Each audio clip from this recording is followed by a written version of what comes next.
What if the person you think you are is just a fraction of who you truly are?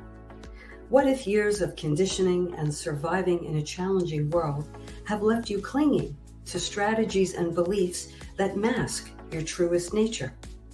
I'm Catherine Duca, psychotherapist and self-esteem coach, and you're listening to Who Do You Think You Are? A show that looks beneath our psychological masks and uncovers our profoundly messy, beautiful, brilliant, tender-hearted essence. Join me as we go in search of the hidden power of our true selves. I'm so glad you're here.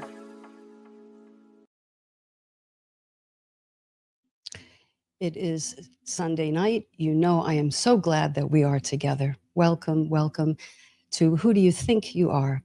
This is a podcast dedicated to you. It's dedicated to helping you learn how to have the highest regard for yourself, how to live from a place of genuine self-respect and self-love, and how to make yourself a priority in your own life.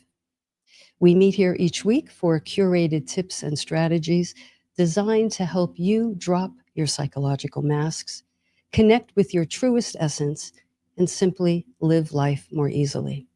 Why? Because we know that when we approach life in this way, we naturally and effortlessly and quite organically have more room, more generosity, and more love for one another. And as I say all the time, friends, when have we needed that more?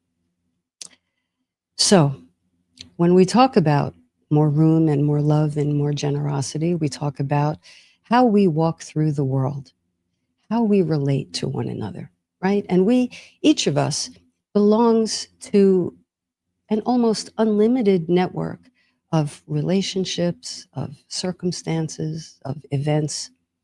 And so how we interact with other people as we go through events and we go through the stages of our lives really matters and matters a lot. So tonight we're going to be talking about one of the most elemental, the most foundational aspects of relationships. And I want you to trust me on this one, okay? Trust me on this. This is an ingredient that's in every relationship to one degree or another. And if it's present, the relationship can really progress, it can really thrive, and it can really be mutually gratifying to the participants. But if it's missing, the relationship will flounder at best and may even be injured and may even be in jeopardy. So what are we talking about? We're talking, of course, about trusting in relationships. So that's what tonight's conversation is about. And the title of this particular episode is called The Dance of Trust, Tango or Moshing. Tango or Moshing. Hopefully, you will be able to know where you fall on the continuum of trust in your relationships. It doesn't have to be with a romantic partner. It could be with anyone, a close friend. It could be a business partner, a coworker, an acquaintance. Every relationship has some element of trust. And as we learned last week, every relationship has a power differential, right? No matter what it is, or no matter who we're in a relationship with, there is always some degree of power. Somebody has a little more, somebody has a little less. I think in the healthiest of personal relationships, that is not a static kind of thing, but it's more fluid, it's more in flux. Tell you what I mean as we get into it. But I want to begin by reminding all of us that relationships are living, breathing things, of course, and they are very much like this dance of intimacy. What do I mean by that? Well, when you think about a dance, you think about tango in particular, you know that no two dancers, no two partners are ever standing in the same place at the same time. The dance is a sequence of steps where one person takes a step back and the other person takes a step forward. That's the art of tango. Now, of course, there's more to it, but basically, that's how it goes. Now, when you dance in a mosh pit, what I know of it, never done it, that's an entirely different form of dance where people are being slammed into one another, or you're slamming yourself into one another. And there's really no rhyme or reason to it. It's chaotic, it's haphazard, it's rough, and it can be dangerous. And I think relationships and how we negotiate the steps is very much like, at the extremes, one type of dance or another. So let this be a backdrop to our conversation tonight. Are you a tango dancer, or are you more a moshi kind of dancer? So we shall see.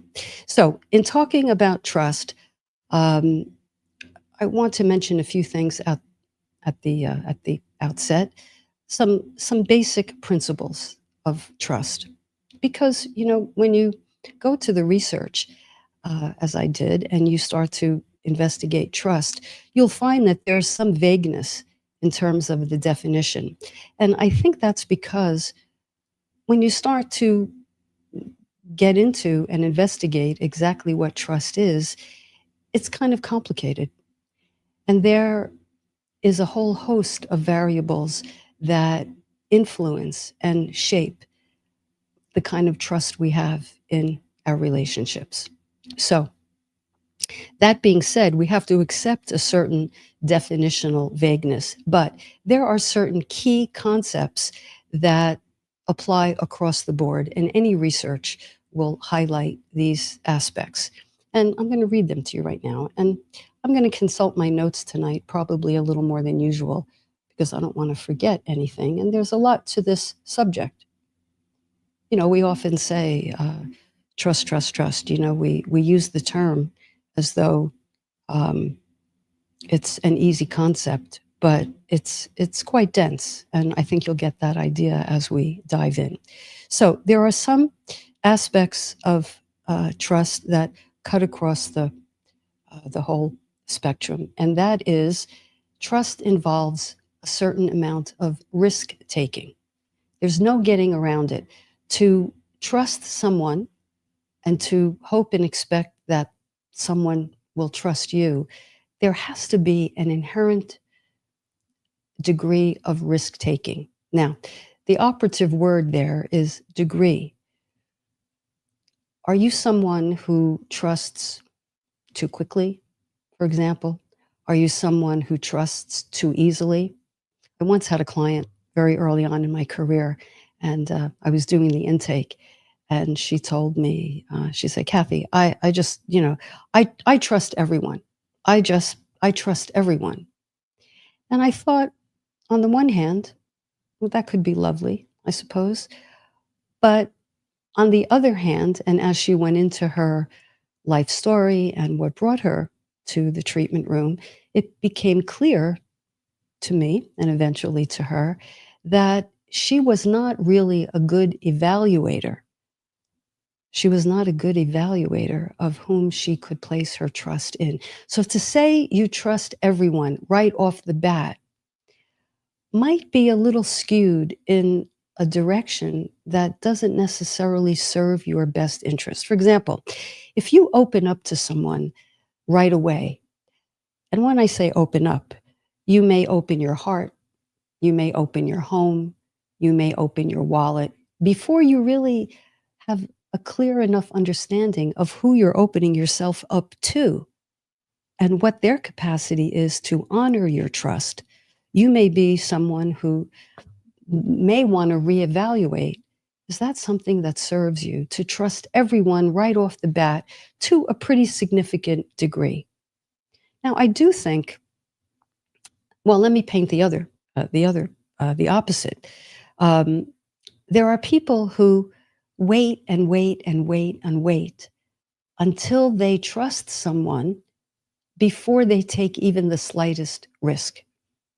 Now, that's a very interesting thing. And it's a little bit of a catch-22 because the way trust is cultivated, the way it grows, and the way it deepens is precisely when we take small and I'll say appropriate risks and we find out what happens. That is what begins to cultivate a greater degree of trust. And I think in relationships that end up being sustainable, there was not a light switch, all of a sudden I trust you. There was there was time and there was a series of interactions where I I'll use myself as an example, where I took a small risk and I noticed how you responded.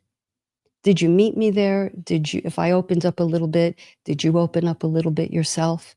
Because if so, then that would give me the incentive and the green light and perhaps the comfort level to reveal a little bit more about myself. And then maybe the other person does the same. So the energy on that, and I want to be clear, the energy on that is not a tit for tat kind of a thing, nor is it a scorekeeping. It's more a, a balanced give and take. It's a balanced give and take. So cultivating trust automatically involves some risk taking, number one. Number two, it involves the possibility, and dare I say, the probability that one person will hurt the other, that I will hurt you, hopefully inadvertently, and you will likewise hurt me. Now, this is one of the givens of life. If you're going to interact with other human beings who are imperfect, who have issues, who are doing the best they can, it is inevitable that some toes are going to be stepped on. So you have to accept the fact, A, this is going to involve some risk taking, and B, there is a probability that we're going to be hurt. But then along with that is the commitment, and this commitment deepens over time, but the commitment and the intention that not if, but when that happens, when I inadvertently hurt you or you hurt me, we have the intention that we are going to hang in there and do what we can to get to the bottom of the hurt, to repair it if we possibly can. So we don't enter, if we talk about cultivating trust and doing so with the idea of having a healthy, balanced, give and take, sustainable, mutually gratifying relationship, then we have to go with these givens. There's going to be hurt involved. Okay? If we enter naively, if you love me, you'll never hurt me. That's not only unrealistic, that is a way of really setting ourselves up to be very disappointed, to feel perhaps more hurt than we actually need to feel. So it's important that we have our eyes open to what trust entails, right? And then trusting early or too late. There's something called I heard Esther Perel, who is a phenomenal relationship therapist. Um, I think she's from Belgium. Um, I love her accent. But she is a brilliant psychotherapist. And I don't know if this is her original term, but she speaks in terms of micro risks. I always advise my clients, especially with a new person, do not jump off the high dive. Do not open yourself up, unzip, take off your protective suit and reveal everything about yourself because you don't know to whom you are showing yourself.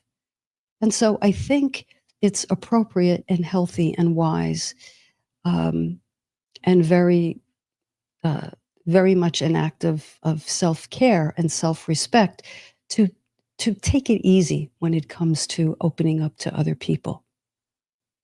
Okay? It's best if it's done in a stepwise kind of way. Um, the next thing, if you are in a relationship and you have trust underway, that you have these three ingredients, that you have transparency, consistency, and communication. Transparency, consistency, and communication. Transparency means you're open about your actions and your intentions. Hidden agendas rarely go over well. Hidden agendas, I would say, inevitably catch up with us. And when the other person with whom we're having an interaction or we're in a relationship with detects a hidden agenda, um, they're often they're often made uncomfortable. Maybe they become a bit suspicious. It's hard to trust you back if they detect, and in fact, if you have an ulterior motive. So being transparent with actions, with words, with motivations is very important. Then being constant, being reliable and predictable. Do you run hot and cold? When you're hot, you're very present, or is the other person that way? Very present, very on, very tuned in, very into you, but then suddenly, for no apparent reason, turns cold, maybe goes missing in action, radio silence, any of those things. And you're left wondering. Now, I'm not talking about necessarily for a day or two, but I'm talking about for a longer period of time and perhaps as a pattern. So, transparency and being constant, consistency, two very important aspects. Now, these aspects layer on themselves. I think they're not necessarily linear. They are kind of overlapping, if you will. And the other aspect, this will come as no surprise, is communication. Communication. It's best in a balanced and fair relationship that, if at all possible, issues, matters of discomfort, things that aren't clear, things that are confusing, things that cause you consternation, things you simply object to, are discussed as they arise. It's always best to catch them at a level 2 than a level 9.9, right? Before they reach volcanic proportions, right? That's just common sense. But so many people don't do that because they're conflict avoidant. They're conflict avoidant. But that's another thing we have to factor in. It's one of the givens of life. Where two or more are gathered, there is going to be conflict. Now, conflict has a bad rap. I'll just do a little commercial for conflict. I didn't necessarily plan to talk about this, but conflict we tend to think of as door slamming, raised volume, um, walling off, getting really stubborn, cursing, I don't know, something big like that. Well, it is that, of course, but conflict is a pretty broad umbrella, and I think it takes into account things like differences of opinion, different perspectives, different points of view, and like the tango, where no two people are in the same spot intellectually, emotionally, spiritually at the same time, negotiating that difference is a large part of what relationships are about. In fact, if I had to use one word, I would say to be in a relationship equals to be in almost constant negotiation. Now, the negotiation it doesn't have to be a heavy thing. It can be something handled with a very light step. You just notice that in the give and take or the flow, there are nuances, there are differences. And if we talk about them openly, transparently, clearly, and if we listen, because by the way, forgot to mention, part of good communication is not just the talking part, it's the listening part. It's the listening part. And when we listen, of course, we should listen while being present, not while rehearsing our comeback. Right? Have you ever done that, or have you ever been in a conversation where you could see in the person's eyes they're kind of, they've drifted off, or they're preoccupied with what they're going to say, and they're not really taking in what you're saying.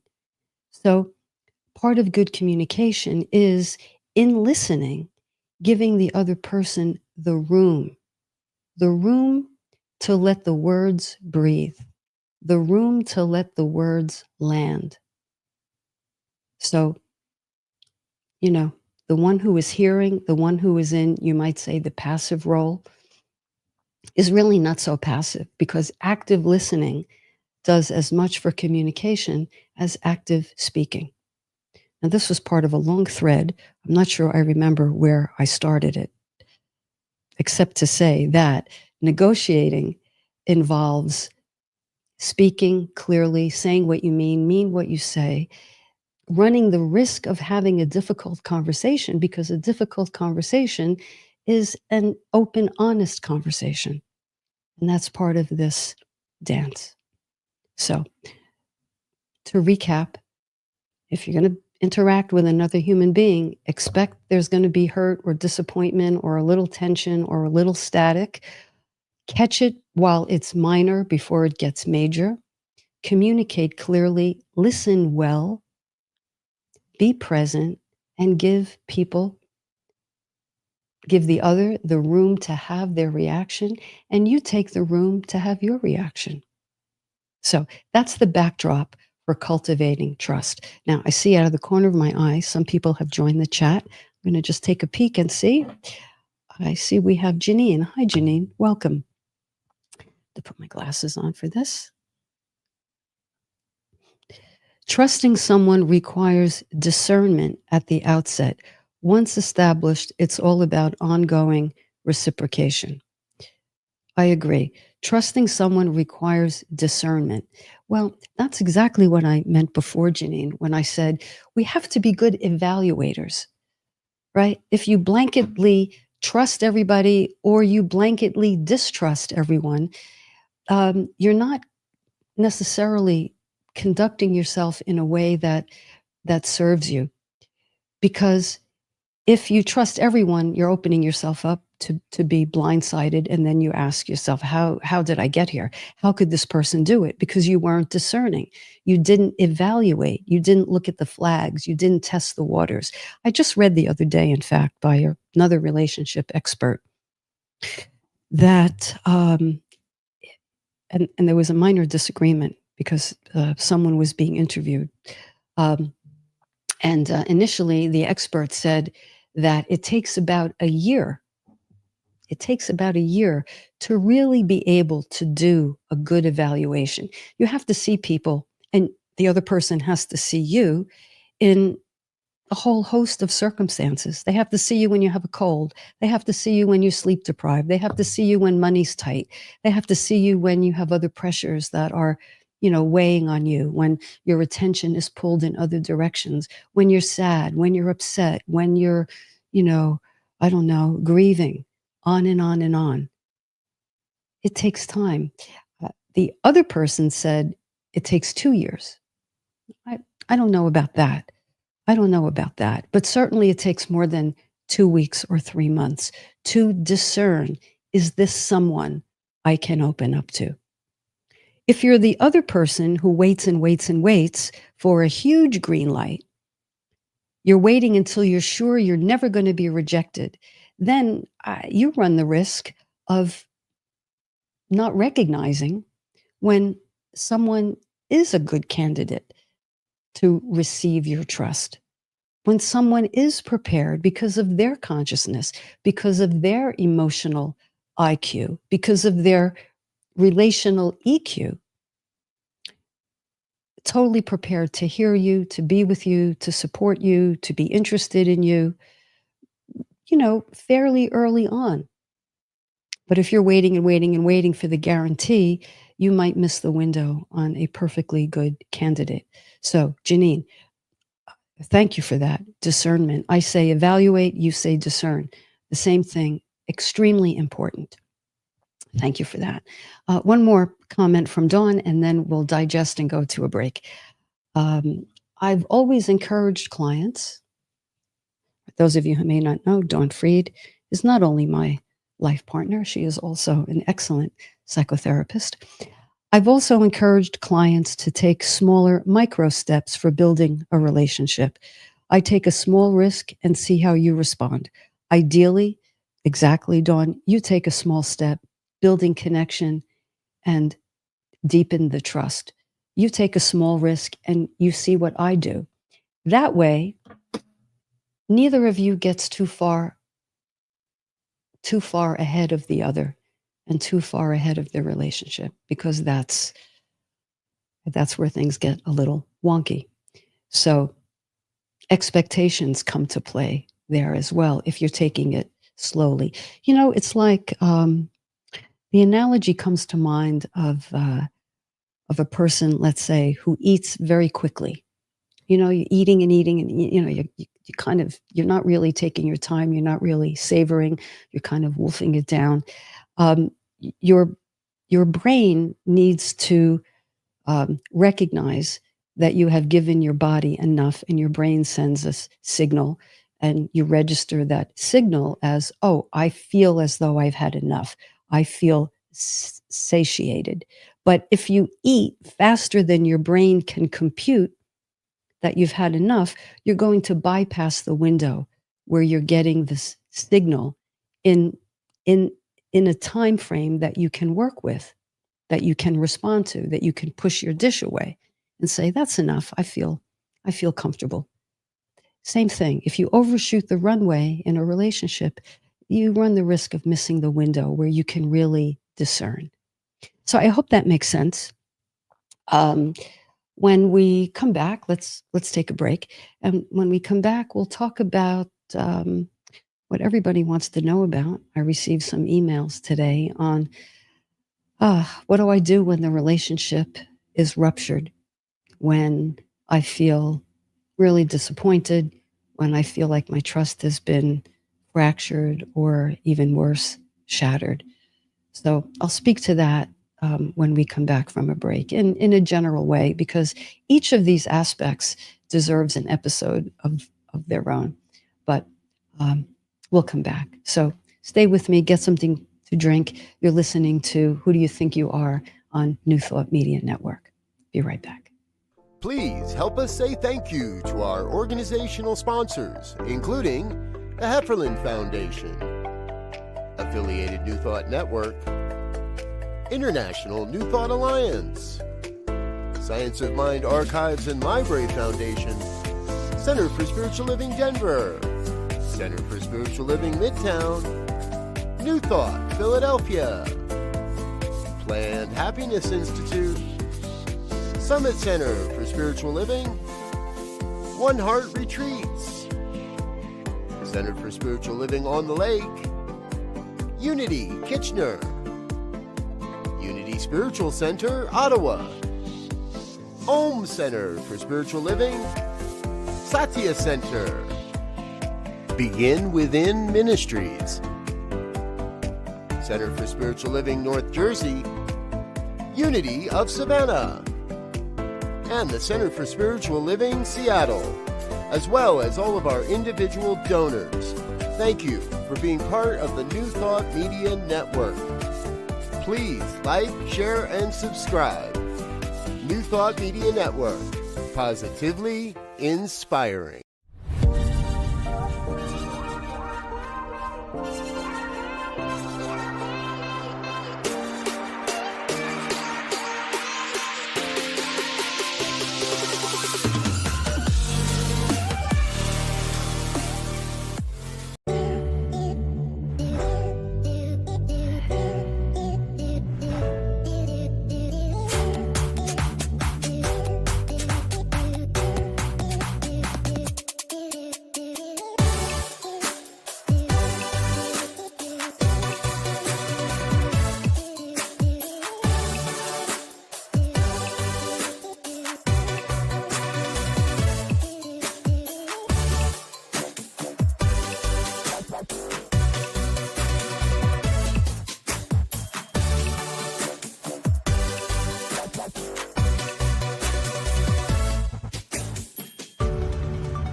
What if the person you think you are is just a fraction of who you truly are? What if years of conditioning and surviving in a challenging world have left you clinging to strategies and beliefs that mask your truest nature? I'm Catherine Duca, psychotherapist and self-esteem coach, and you're listening to Who Do You Think You Are? A show that looks beneath our psychological masks and uncovers our profoundly messy, beautiful, brilliant, tender-hearted essence. Join me as we go in search of the hidden power of our true selves. I'm so glad you're here. And welcome back. Thank you for joining me. We are talking about the all-important aspect of relationships, of healthy, sustainable, mutually gratifying relationships. And that, of course, is trust. It is the Jenga piece of our interactions. And we've been talking about the basics that trust entails, which is communication, transparency, being steady, being reliable and predictable.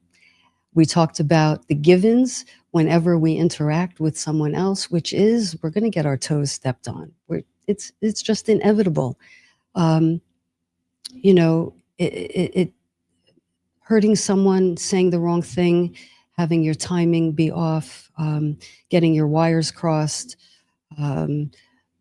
displacing onto someone. You're angry with one person, but you displace it onto the person you're in a relationship with. These things are inevitable. And if we can enter into relationships knowing that, then number one, we won't get blindsided. And number two, we'll be more prepared to lean in and do some investigating. All right. I see there's some activity in the chat, and I'll try to get to you in a minute. I just want to talk about, because this is the burning question. I wrote about this in my email. Incidentally, if you'd like to receive a copy of the email, just email me at Catherine@CatherineDuca.com. That's Catherine@CatherineDuca.com. And just put "add me" in the subject line, and I will know that you are interested in receiving the newsletter, and you will receive one every Sunday morning at the crack of dawn.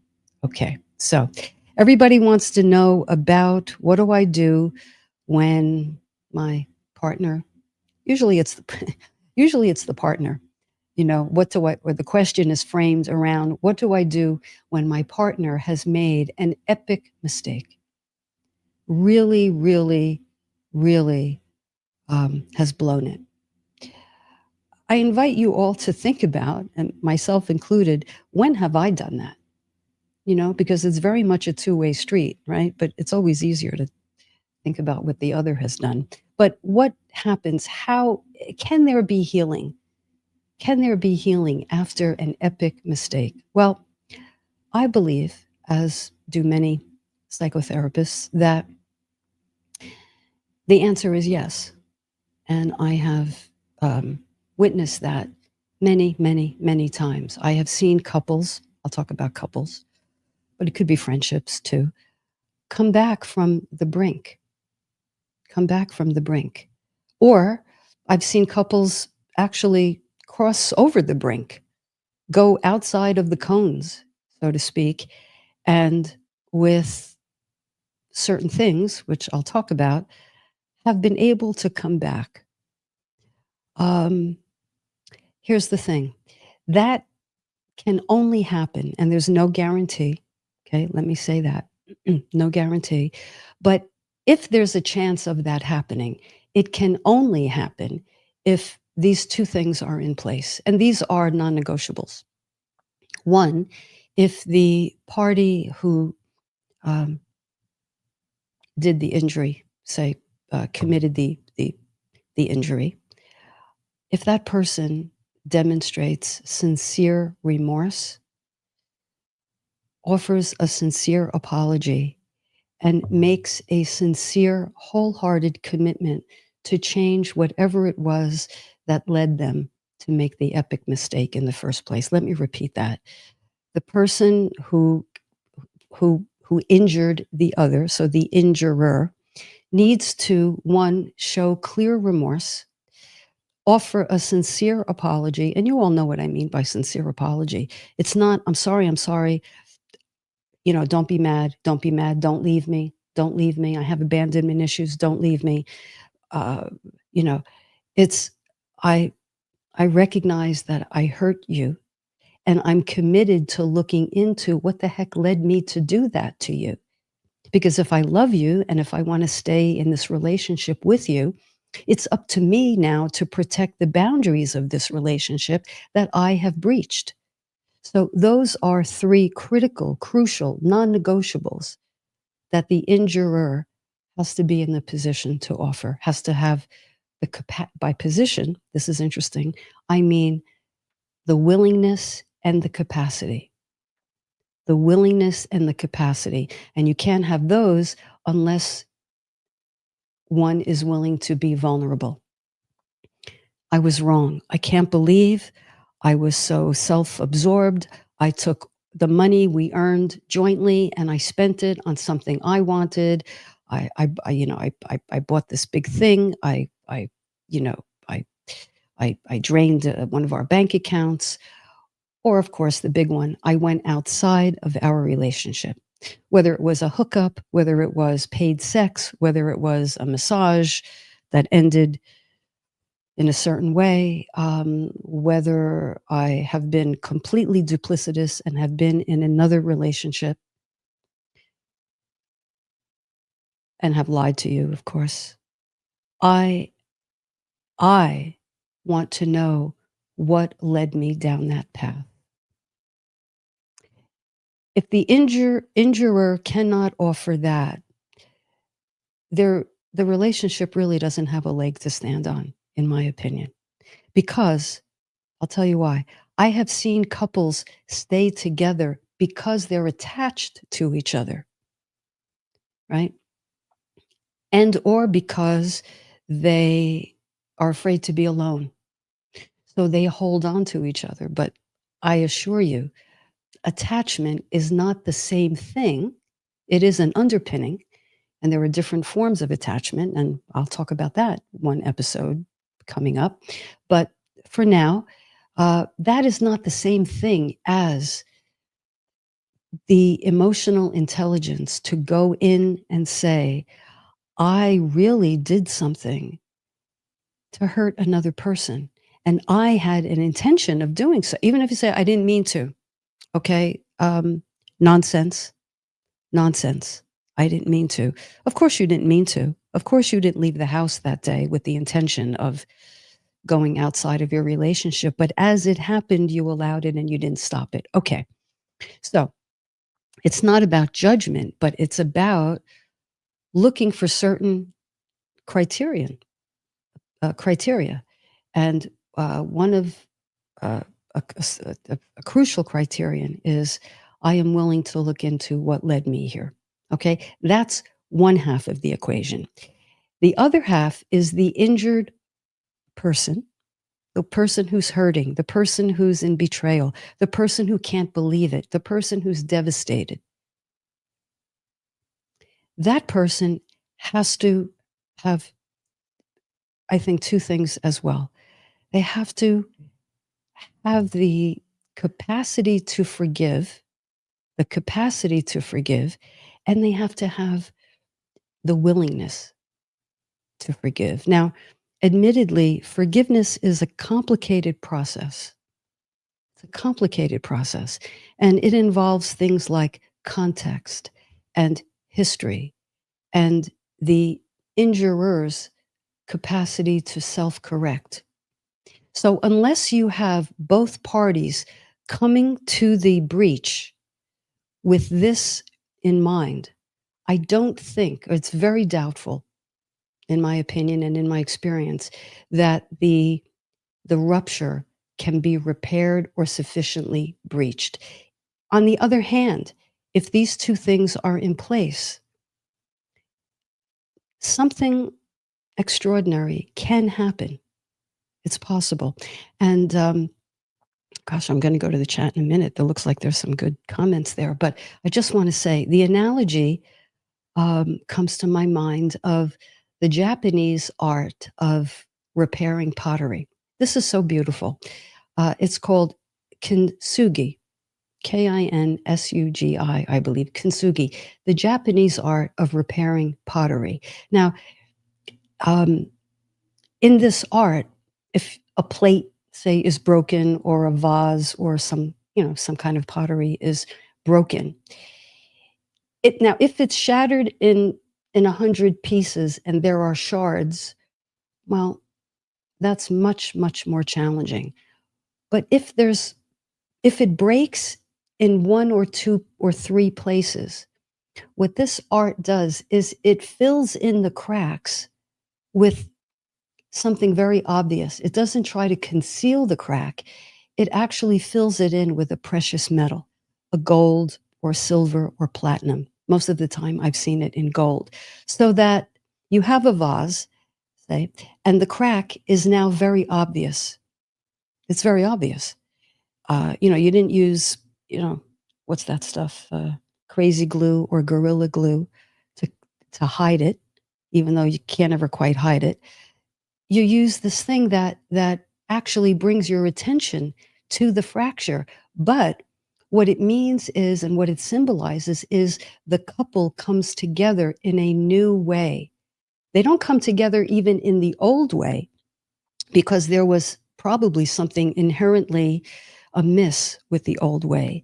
But with work and with these two major variables that I described, something golden can be brought into that situation, where now the couple becomes that vase where they carry within the we have gotten through this.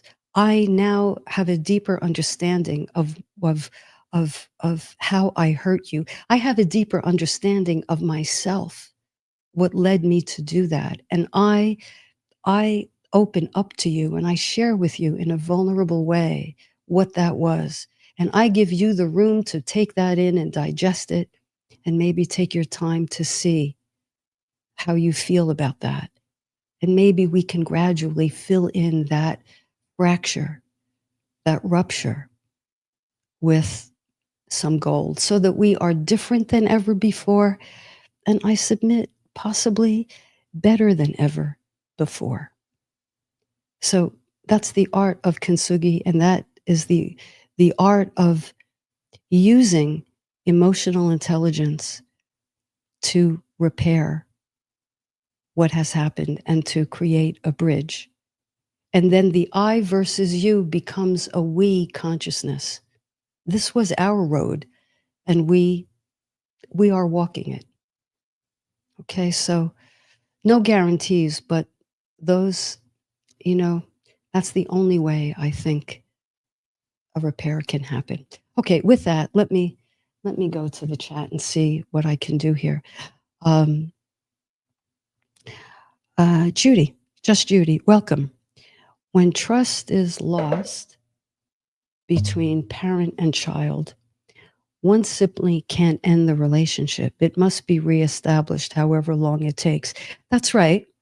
That's right. But I think these same principles apply even to parent-child relationships. I assume you're talking about an adult child.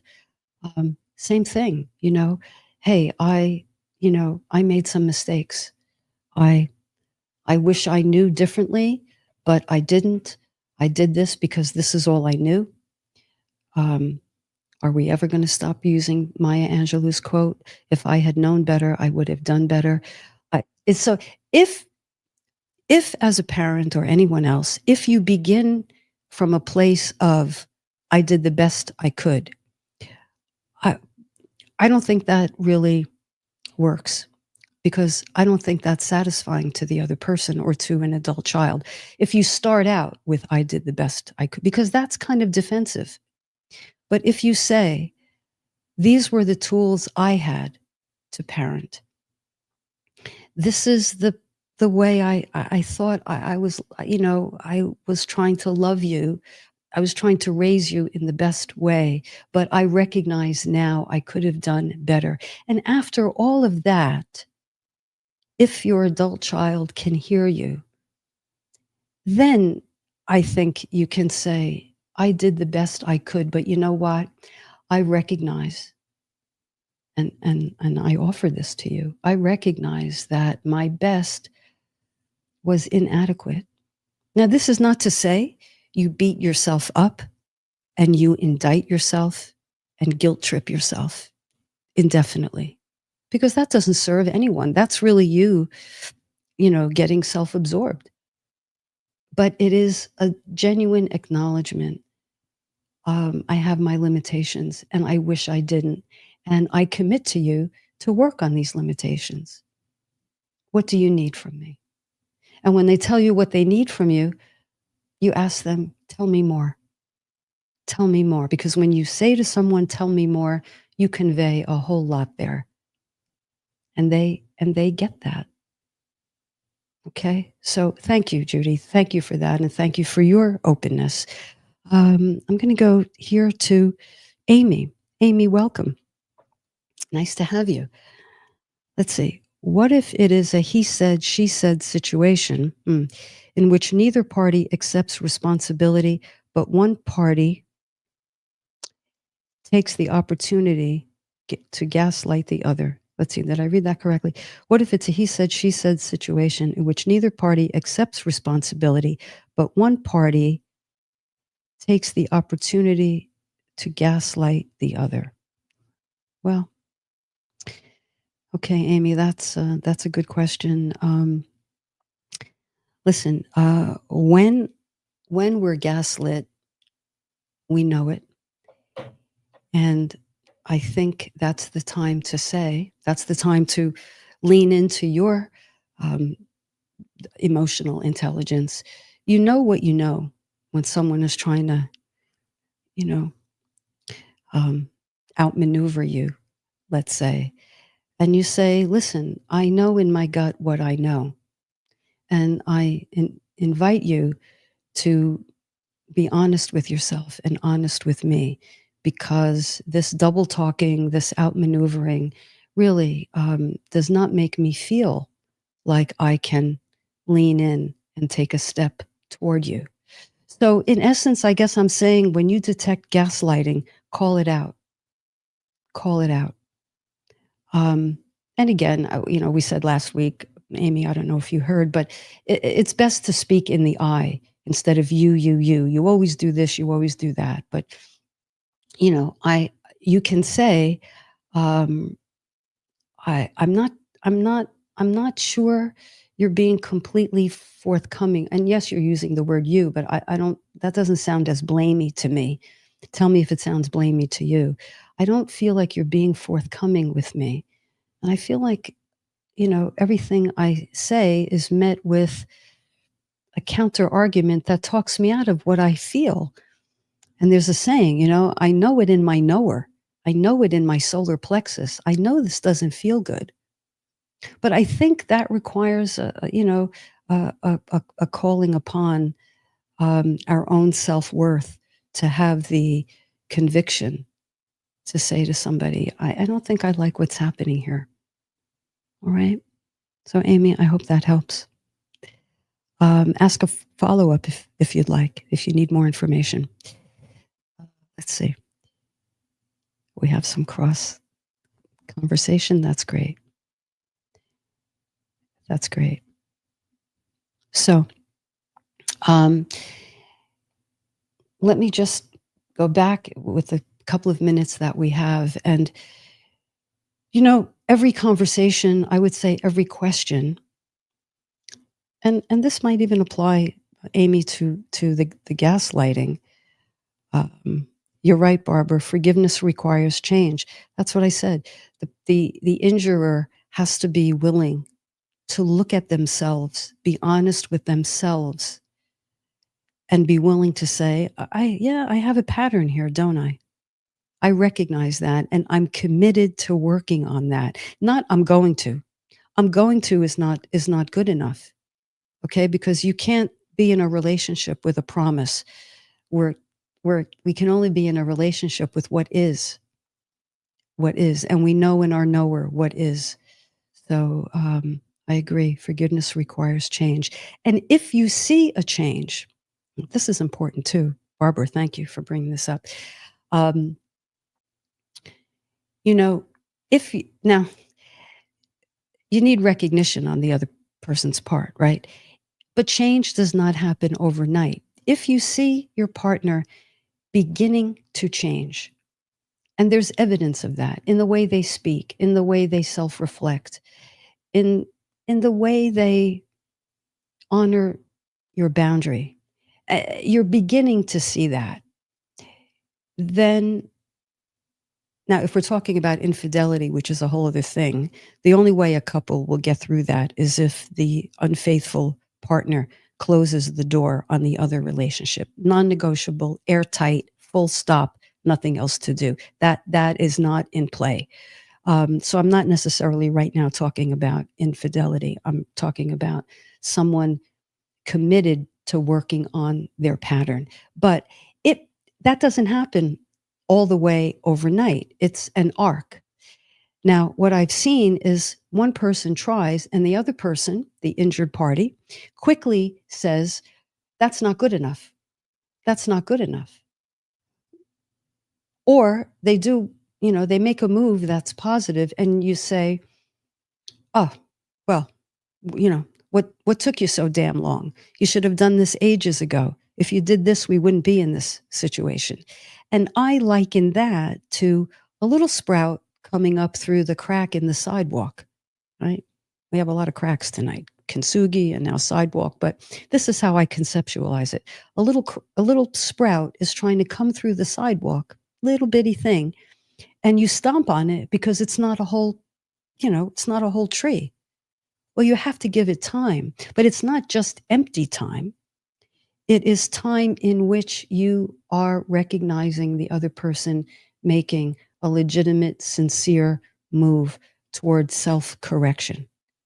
Because, hey, injured party, if in the back of your mind you say to yourself, gotcha, and now I'm going to hold this over your head, and this is how I'm going to get the power in the relationship now because you hurt me. And yes, I'm very hurt. And the way I'm going to even the score is by holding this over your head. And nothing you do is ever going to be good enough. And I'm always going to remind you of this. That's not healing.